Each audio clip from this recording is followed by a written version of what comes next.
Hello friends, मैं हूं यशवर्धन। आप सभी का स्वागत है हजेला इस अकेडमी के यूट्यूब के प्लेटफॉर्म हजेला आईएएस में। दोस्तों, हम लगातार आपके लिए करंट अफेयर्स यहाँ लेकर के आते हैं यूपीएससी और एमपीपीएससी के लिए। और यहाँ पर हम आज का जो न्यूज़पेपर है वो लेकर के आए हैं। उसमें क्या खास खबरें हैं जहाँ से कि क्वेश्चंस बन सकते हैं। सो राइट, यहाँ पर एक खबर है। अगर हम ये देखें तो उपराष्ट्रपति का चुनाव कैसे होता है, तो बिल्कुल यहाँ से प्रश्न बन सकते हैं, पूरी संभावना है। तो बस वो थोड़ी सी एक प्रक्रिया हम उसको देखते हैं और फिर आपका एक प्रश्न यहाँ से पक्का है कि आप किसी भी स्टेट सर्विसेज वनडे एग्जाम या यूपीएससी कहीं भी आप जाएंगे, ये प्रश्न इस बार मिलने ही वाला है। क्योंकि इस बार हम देखते हैं उपराष्ट्रपति जी ने त्यागपत्र दिया है और उसके बाद फिर नया इलेक्शन होगा। सो बिल्कुल, अब ये इलेक्शन कौन कंडक्ट करता है, तो ये कराता है भारत का निर्वाचन आयोग। दूसरी बात आती कि इसमें लोग कौन से लोग हैं जो निर्वाचक मंडल में शामिल होंगे या जो वोट देंगे। तो यहाँ पर क्योंकि उपराष्ट्रपति का है तो सिर्फ और सिर्फ दोनों सदनों के सदस्य, लोकसभा और राज्यसभा के जो सदस्य हैं वो वोट करेंगे। और यहाँ पर अगर नामांकन किया जाता है राइट, तो उसके लिए कम से कम 20 सांसद प्रस्तावक के तौर पे और 20 सांसद यहाँ पर समर्थक के तौर पे हस्ताक्षर करके देंगे, तब किसी का नामांकन पत्र दाखिल होता है। देन उसके बाद यहाँ एक बात और जानना है कि क्या यहाँ पर भी प्रेफरेंस दिया जाता है कैंडिडेट्स को। तो बिल्कुल यहाँ पर भी प्रेफरेंस दिया जाता है। जितने लोग भी यहाँ पे उपराष्ट्रपति के पद के लिए खड़े होंगे तो वहाँ पर 1 2 3 करके उनको प्रेफरेंस दिया जाता है। तो यहाँ पर भी सिंगल ट्रांसफरेबल वोटिंग सिस्टम को ही अप्लाई किया जाता है, ध्यान रखें। और फिर मतों की जब गिनती होती तो कितने प्रतिशत मिनिमम मत प्राप्त करने वाला जीतता है, तो वो है 50%। जिस तरह से राष्ट्रपति के चुनाव की पूरी प्रक्रिया है वही है, सिर्फ यहाँ पर जो निर्वाचक मंडल है उसमें बदलाव हो जाता है। वहाँ पर सभी राज्यों के चुने हुए जितने भी प्रतिनिधि वे होते हैं, लोकसभा राज्यसभा के चुने हुए प्रतिनिधि होते हैं, वे वोट करते हैं। बट यहाँ पर सिर्फ राज्यसभा और लोकसभा के जो भी प्रतिनिधि हैं या मेंबर हैं वे अकेले वोटिंग करते हैं। तो ये एक डिफरेंस है राष्ट्रपति और उपराष्ट्रपति के चुनाव में। राष्ट्रपति के चुनाव में जितनी भी विधानसभाएं हैं, चाहे वो यूनियन टेरिटरी हो या स्टेट, उन सभी विधानसभाओं के निर्वाचित जनप्रतिनिधि और रहते हैं, और दोनों सदनों के, लोकसभा और राज्यसभा के। बट यहाँ पे सिर्फ लोकसभा और राज्यसभा के रहेंगे। सो ये ध्यान रखें।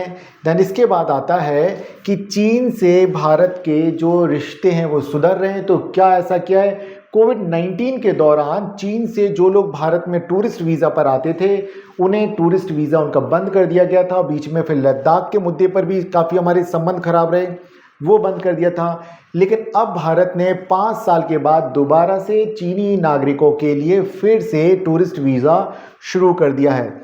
और अगर देखा जाए तो अभी 5 साल बाद फिर से कैलाश मानसरोवर यात्रा भी शुरू हो रही है। और ये कब बंद किया गया था, 2020 में कोविड-19 जो पैंडेमिक आया था तो उस दौरान टूरिस्ट वीज़ा पर पूरी तरह से रोक लगा दी गई थी। अब इतने सालों बाद 2025 में दोबारा से इसे किया जा रहा है चालू। और इसका रीज़न है कि दोनों ही देश चाहते हैं कि आपस में संबंध सुधारे जाएं। अगली जो खबर है वो है जस्टिस वर्मा के लिए, कि जस्टिस वर्मा के लिए लोकसभा में और राज्यसभा दोनों ही जगह प्रस्ताव दिए गए हैं, नोटिस जारी कर दिया गया है। अब एक कमेटी बनाई जा रही है। तो ये कमेटी कौन सी होगी, इस कमेटी में जो जांच करेगी ये कमेटी, और इसके पहले भी एक कमेटी बनाई गई जिसने कि जो सुप्रीम कोर्ट की कमेटी इन हाउस जांच की, जिसमें पाया गया था कि जस्टिस वर्मा के घर पे जो कैश बरामदगी हुई है उसमें भी दोषी हैं, तभी मामला यहाँ तक पहुँचा है। और अब जो बन रही है ये बनाई जाएगी पार्लियामेंट के अंदर एक कमेटी, और ये पार्लियामेंट बनाएगा। इसमें सुप्रीम कोर्ट के एक जज होंगे, किसी हाई कोर्ट के मुख्य न्यायाधीश होंगे और एक प्रतिष्ठित न्यायविद या जुरिडिस्ट होंगे। वो कमेटी यहाँ पर फिर जाँच करेगी जस्टिस यशवंत वर्मा के ऊपर लगाए गए आरोपों की, और उसकी रिपोर्ट देगी वो सदन को। और दोनों ही सदनों में फिर उस पर मतदान होगा। मतदान के पश्चात पास होने के बाद राष्ट्रपति जी के सिग्नेचर के बाद उन्हें उनके पद से मुक्त कर दिया जाएगा। चलिए, अगली खबर है खेलो एमपी। जैसे खेलो इंडिया होता है, तो देखिए खेलो इंडिया की तर्ज पर मध्य प्रदेश में सितंबर अक्टूबर के महीनों में 2025 में खेलो एमपी यूथ गेम्स होने वाले हैं। तो ध्यान रखिएगा ये कहाँ पर होने वाले हैं, ध्यान रखें इस बात को। सो अब यहाँ पे देखिए इसमें कुल टोटल 25 इवेंट्स होंगे और इसमें पहला राउंड ब्लॉक स्तर पर खेला जाएगा। देन उसके बाद हम देखेंगे दूसरा राउंड जिला स्तर पर होगा और तीसरा जो राउंड होगा वो होगा डिवीजनल लेवल पर। तो इस तरह से ब्लॉक लेवल हो गया, दैन फिर डिस्ट्रिक्ट लेवल हो गया, दैन उसके बाद फिर डिवीजनल लेवल। तो ऐसे ग्रामीण क्षेत्रों से जो प्रतिभाएं हैं, शहरों की जो प्रतिभाएं, खेल प्रतिभाएं, वे निकल करके बाहर आएंगी। तो जिस तरह से खेलो इंडिया है उसी तरह से मध्य प्रदेश में भी इसी तरह के गेम अब खेले जाएंगे। खेलो एमपी यूथ गेम्स, राइट, ध्यान रखिएगा इस बात को। और इसमें टोटल कितने हैं? 25 खेल, राइट। सो ये इसमें शामिल किए जाएंगे। और अगर देखें तो 25 खेलों में से 19 खेल ही ब्लॉक लेवल पर होंगे, जिला और संभाग स्तर पर खेले जाएंगे, और 6 ऐसे खेल हैं जो सीधे स्टेट लेवल पर खेले जाएंगे, राइट। अब इनमें कौन कौन से होंगे? जैसे कि ताइक्वांडो हो गया, तलवारबाजी हो गई, रोइंग हो गया, काइकिंग हो गया, कैनोइंग हो गया और आर्चरी, इस तरह के खेलों को भी शामिल किया। और यहाँ से प्रश्न आते हैं कि कौन से खेल इसमें शामिल किए गए हैं, कौन से नहीं। तो मध्य प्रदेश लोक सेवा आयोग की परीक्षा में भी आ सकता है, ये सिर्फ एमपीपीएससी में आएगा, ध्यान रखें इस बात को। चलिए, सो अब अगला देखते हैं, अगली खबर क्या है। देखिए, अब एक और खबर आई है, और जो बिहार में जिस तरह से हम देखते हैं कि वहाँ एसआईआर जो चल रहा है कि जो निर्वाचक में जो वोट देते हैं निर्वाचन में, तो वोटर लिस्ट को वहाँ पे रिवाइज किया जा रहा है, उसी से संबंधित है। तो अब दोबारा से भी हो सकता है बिहार में जो मतदाता सूची का विशेष पुनरीक्षण अभियान है, इसमें फिर से भूचाल आने की संभावना है। हुआ क्या, पहले हम यहाँ देखते हैं। अब यहाँ पे केंद्र सरकार ने एक नया यहाँ पर नियम, एक आदेश लेकर के आए हैं, जिसको 22 जुलाई को लाए हैं, जो कि पब्लिक जो पीडीएस सिस्टम है इसमें संशोधन के लिए आदेश 2025 लाया गया है, जिसके तहत कहा गया कि अगर 6 महीने से किसी व्यक्ति ने राशन नहीं लिया है तो ऐसे कार्डों को इनएक्टिव कर दिया जाएगा। और इसके अलावा यदि प्रधानमंत्री गरीब कल्याण अन्न योजना के तहत मुफ्त राशन लेने वाले भी इस योजना के दायरे में आएंगे, अगर उन्होंने भी अपने को सक्रिय नहीं रखा, अपने कार्ड पे, इट मीन्स अगर अनाज नहीं ले रहे हैं 6 महीने से, तो फिर उनके कार्ड क्या होंगे? इनएक्टिव या डीएक्टिवेट कर दिए जाएंगे।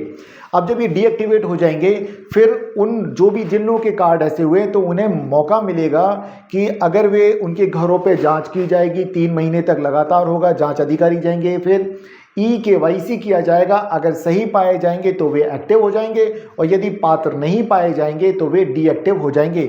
और उम्मीद की जा रही है कि इससे लगभग 25 लाख से ज़्यादा कार्ड डुप्लीकेट कार्ड हैं जो कि बाहर हो जाएंगे।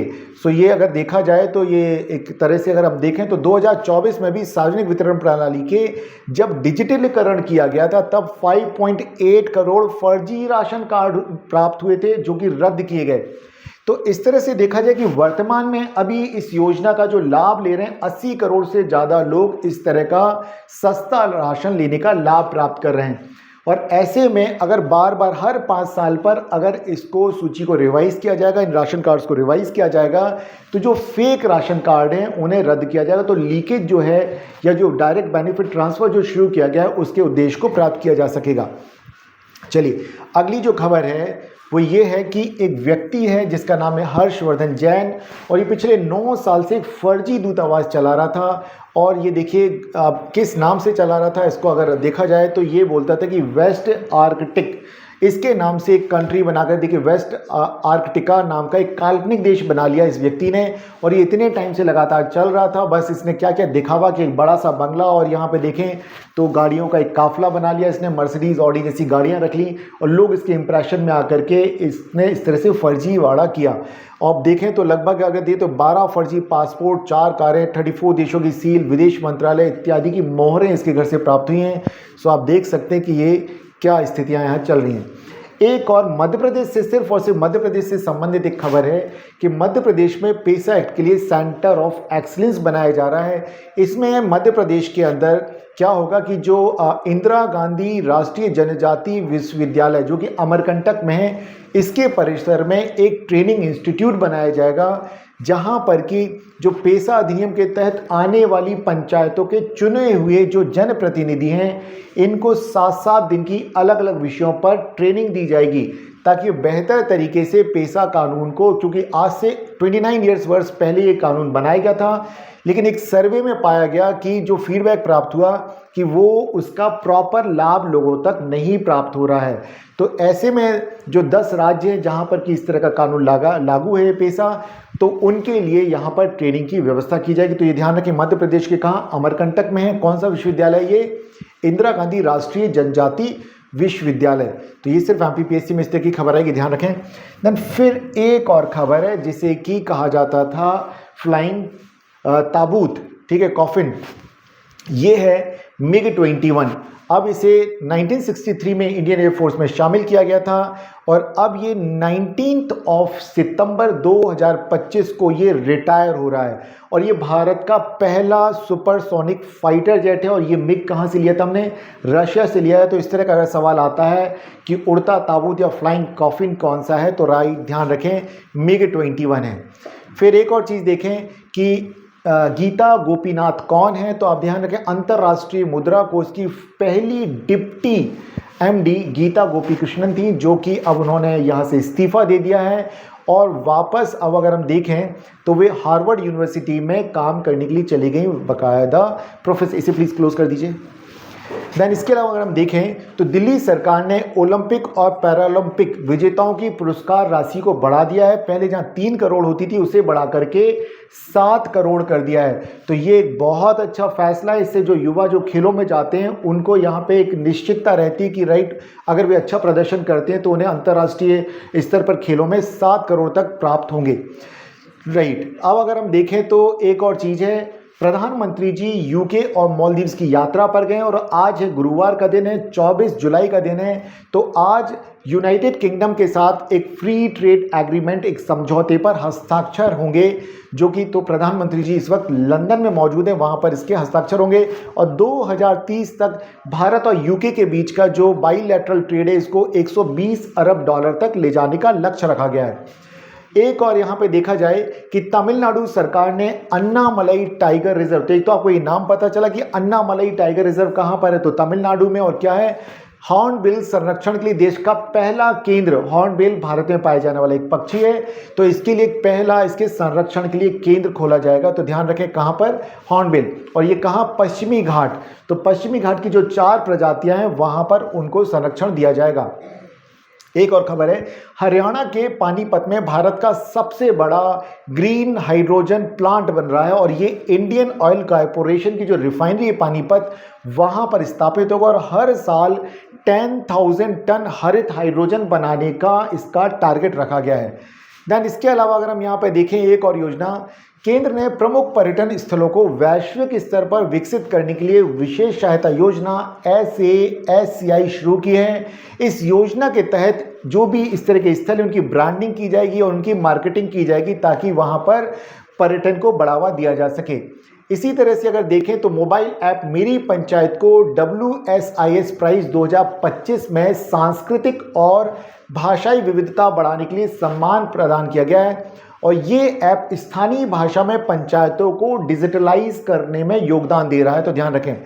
एक और खबर है जो कल भी हमने चर्चा की थी कि अमेरिका ने 2026 से यूनेस्को की छोड़ने की घोषणा की। इसके पहले अमेरिका 2 बार ऐसा कर चुका है और पिछली बार जब ऐसा किया था उसने तो 2017 में ट्रंप सरकार के दौरान ही ऐसा किया, तो फिर से उसने ऐसा किया। बाइडेन ने दोबारा से यूनेस्को में शामिल कर दिया था अमेरिका को, लेकिन अब दोबारा से यूनेस्को से अमेरिका ने अपने आप को बाहर कर लिया और वर्तमान में अगर देखा जाए तो यूनेस्को में 194 देश इसके सदस्य हैं। और एक और खुशखबरी भारत के लिए, विश्व बैंक के अनुसार 2030 तक भारत के शहरों में 70% नई नौकरियां सृजित होंगी और 2050 तक शहरी आबादी 95 करोड़ होने की संभावना है, जिसके लिए 2070 तक 14 करोड़ नए घरों की आवश्यकता होगी। तो हम देख सकते हैं कि न केवल नई नौकरियां सृजित होंगी बल्कि इंफ्रास्ट्रक्चर के क्षेत्र में भी लगातार डेवलपमेंट्स होंगे। एक और एक नया वर्ड आया है, तो आज का वर्ड क्या है वो देखते हैं, AI स्लोप।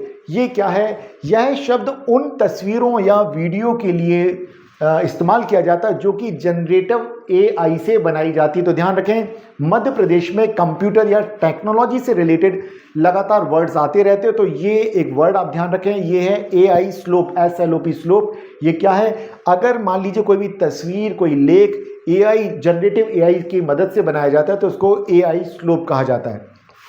चलिए अगली खबर है ये देखते हैं कि भारत के राष्ट्रगान की समय अवधि कितनी है। तो राइट, इसमें बताइए। तो लगभग आप जानते होंगे 52 सेकंड्स हैं। और ये जो मुखौटा दिख रहा है ये कौन से नृत्य, तो कथकली, जो कि केरला का नृत्य है, ध्यान रखें। चलिए अगली बात अगर यहाँ हम देखें तो ये एक लेख है जिस पे की बात की गई कि जितनी भी घटनाएं होती हैं, चाहे बारिश में डूबते शहर हों या फिर बेंगलुरु में जिस तरह की स्टम्पेड भगदड़ हुई है, तो क्या सिर्फ सरकारों की जिम्मेदारी है, क्या सिर्फ सरकारी एजेंसीज की जिम्मेदारी है, क्या जनता की कोई भी जिम्मेदारी नहीं होती है, क्या कलेक्टिव रिस्पॉन्सिबिलिटी नाम की कोई चीज़ नहीं होती? ये बात इस पर की गई और इससे मुख्य परीक्षा यूपीएससी में प्रश्न आने की पूरी संभावना है। इसी तरह से इससे संबंधित मेंस में ऐसे भी पूछा जा सकता है, क्या सामूहिक जिम्मेदारी नहीं होती है एक देश के नागरिकों की? एक जागरूक नागरिकों के लिए ये आवश्यक है जानना। सो इसे प्लीज देखिएगा। फिर अगला है, चलिए ये इस पे, हाँ देखिए, ब्रिटेन में प्रधानमंत्री नरेंद्र मोदी ब्रिटेन की यात्रा पर गए हैं और वहाँ पर होगा एक फ्री ट्रेड एग्रीमेंट पर साइन होंगे और उसके बाद मालदीव्स की 2 दिन की यात्रा पर प्रधानमंत्री जी जाएंगे। राइट, अगला देखें। देन फिर आता है रोबोट, भारत में ह्यूमनाइड रोबोटिक्स में। तो देखें एक नया नाम आएगा, शेरपा मैचा। तो ये क्या चीज़ है? देखिए यहाँ पर भारत का एक स्टार्टअप है अति मोटर्स, इन्होंने शेरपा मेचा नाम का एक ह्यूमनाइड रोबोट बनाया है और इस तरह से भारत डीप टेक सेक्टर में भी एक दखल दे रहा है, एक मजबूत अपनी उपस्थिति दर्ज करा रहा है। अब सवाल आता है कि क्या इसके पहले किसी और तरह के बनाए? तो बिल्कुल, इवेंटो रोबोटिक्स ने पहले एक सेमी ह्यूमनाइड रोबोट बनाया जिसका नाम है मिंत्रा और गगनयान के लिए ऑलरेडी बनाया जा रहा है ह्यूमनाइड व्योम मित्र। तो गगनयान पे कौन जाएगा? ये जाएगा व्योम मित्र, याद रखें। तो ये देखिए क्लियर है। चलिए अब अगली खबर यहाँ पे देखें, एक और खबर इससे संबंधित है।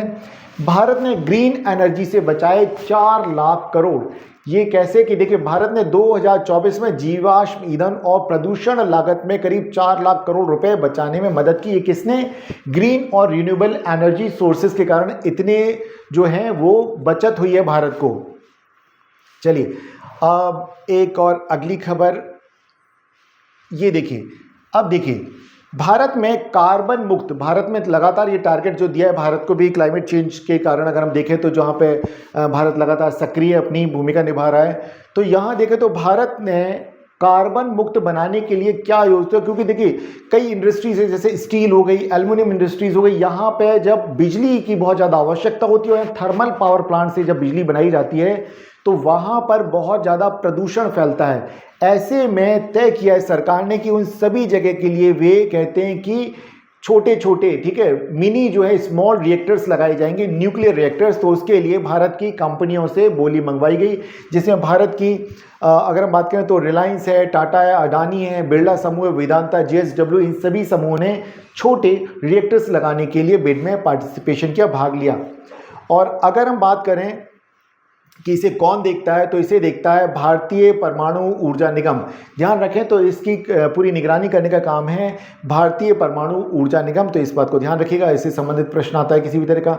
फिर एक और खबर है जहां से प्रश्न बनने की संभावना है, वो ये कि गूगल की एक रिपोर्ट आई जिसके तहत बताया कि भारत की इंटरनेट इकोनॉमी 2030 तक 1 लाख करोड़ डॉलर की हो जाएगी। लगभग हम बोलेंगे इसको 86 लाख करोड़ रुपीस की हो जाएगी और 2010 के मुकाबले ये 10 गुना हो जाएगी। ठीक है, 2010 में जो थी तो 2030 तक ये कितना 10 टाइम्स और ज़्यादा बढ़ जाएगी।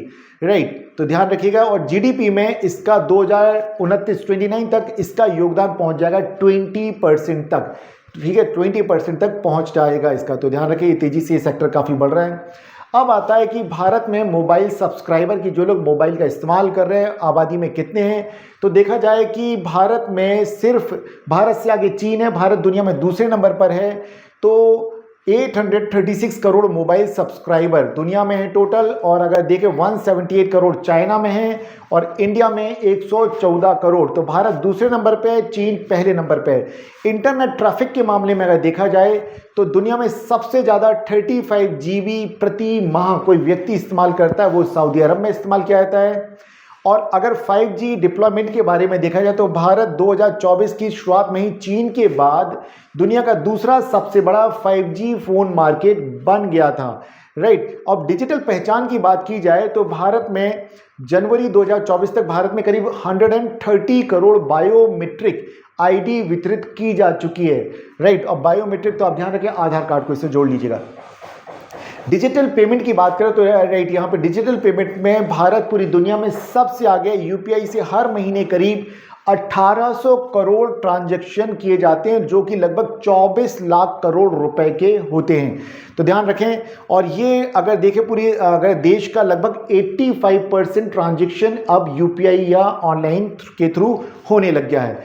अब यहाँ पर मध्य प्रदेश के एक खिलाड़ी हैं जिसका नाम है पलक। तो मध्य प्रदेश की गोताखोर है पलक शर्मा। इन्होंने दूसरी बार वर्ल्ड एक्वेटिक चैंपियनशिप में ये पार्टिसिपेट कर रही हैं, जो कि सिंगापुर में होगी। तो ध्यान रखिए कहाँ पर होगी, सिंगापुर में।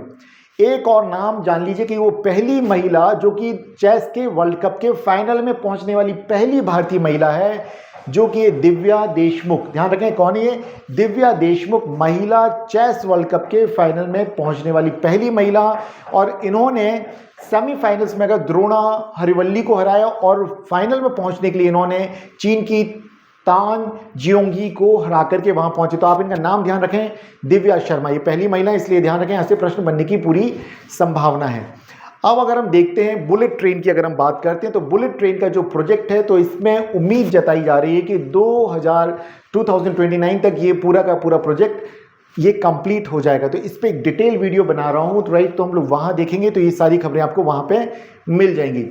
अब एक बड़ी खबर यहाँ पर है कि अगर जलवायु लापरवाही अब एक अपराध घोषित कर दिया, ये इंडियन जो हम देखें तो पूरा इंटरनेशनल कोर्ट ऑफ जस्टिस जो कि हेग में है, उसने कहा कि अब किसी भी तरह के जलवायु लापरवाही को अपराध घोषित कर दिया है। अगर इस तरह से जलवायु परिवर्तन के बचाव के लिए कोई जरूरी कदम नहीं उठाता है तो उसे अंतर्राष्ट्रीय कानूनों का उल्लंघन माना जाएगा और कोर्ट वहां पर बाध्यकारी तरीके से उन्हें मजबूर करेगा, उन्हें सलाह देगा कि वे उस सलाह को माने। चलिए, अब यहाँ पर एक और खबर है कि नेशनल स्पोर्ट्स गवर्नेंस बिल जो कि लोकसभा में पेश किया जा रहा है, इसके तहत आरटीआई के दायरे में अब आ सकता है बीसीसीआई, जो कि अब तक नहीं है। तो यहीं पर हम देखते हैं कि लोकसभा में पेश किया गया बिल, तो यहाँ पे खेल फेडरेशन जितने भी हैं उन सभी को इसके अंतर्गत लाया गया है। तो वे फिर आ जाएंगे यहाँ पर एक तरह से नियंत्रण में आ जाएंगे आरटीआई के, जहाँ पे उनसे प्रश्न पूछा जा सके। जब भी ऐसा हुआ तो वे पहले अपने आप को उन्होंने से बाहर बताया था। देन फिर अगर एक और खबर है, ये देखिए कि आजकल हम देखते हैं कि आधार कार्ड जो है उसका मिसयूज़ होता है। तो यहाँ पर फिंगर क्लोन बनाए जा रहे हैं और सिर्फ 300 रुपये में बनाए जा रहे हैं। तो अब अगर यहाँ पे देखें तो इस तरीके से आधार कार्ड का मिसयूज़ हो रहा है। अगर फिंगर का क्लोन बना लिया जाता है तो कोई भी व्यक्ति आपका वो क्लोन लेकर के जाएगा, और जो कि सिलिकॉन रबर से बना लिया जाता है, और कहीं पर भी वो फिंगर क्लोन का इस्तेमाल करके किसी भी तरह की धोखाधड़ी वो कर सकता है। ध्यान रखें इस बात को। सो आप इस्तेमाल ना करने दें किसी को भी अपने आधार को, इस बात का ध्यान रखें। ओटीपी से उसको जरूर जोड़ें, कि ऑलरेडी जुड़े हैं तो अपना ही नंबर रखें, किसी और का नंबर उसमें ना डालें कि जिसके कारण कि पता चला किसी तरह की कोई समस्या पैदा हो। तो दोस्तों, मैं उम्मीद करता हूं कि आज की जो भी जानकारी हमने न्यूज़पेपर के आपके साथ शेयर की, आपके लिए काफ़ी उपयोगी रहेगी। और अब तक आप हमारे साथ अगर बने हो इस वीडियो में और आपको वीडियो अच्छा लगता, पसंद करते हैं आप हमारे जो करंट अफेयर्स के इस वीडियो को, तो अब तक आपने अगर सब्सक्राइब नहीं किया तो हमारे चैनल को कर लीजिए सब्सक्राइब, इसे अपने दोस्तों के साथ शेयर कीजिए, लाइक बटन जरूर दबा दीजिएगा और बेल बटन को पुश जरूर कर दें, ताकि हमारे जो भी नए वीडियोज़ हैं उनका नोटिफिकेशन आप तक पहुंच सके। तो दोस्तों, मैं हूं यशोवर्धन और ये प्लेटफॉर्म है हजेला आईएएस एकेडमी का यूट्यूब का प्लेटफॉर्म हजेलाज आईएएस। तो हम मिलेंगे कल 25 जुलाई को इसी तरह की और भी खबरों को लेकर के। इसके अलावा हिंदू और इंडियन एक्सप्रेस के अलग अलग जो एडिटोरियल्स हैं उनका भी हम विश्लेषण, जो एनालिसिस हैं वो लगातार डालते रहते हैं। तो सेपरेट वीडियोज़ होते हैं, तो उसको भी देखने के लिए आप लगातार हमारे साथ बने रहिए। फिर मिलते हैं हम कल। नमस्कार दोस्तों।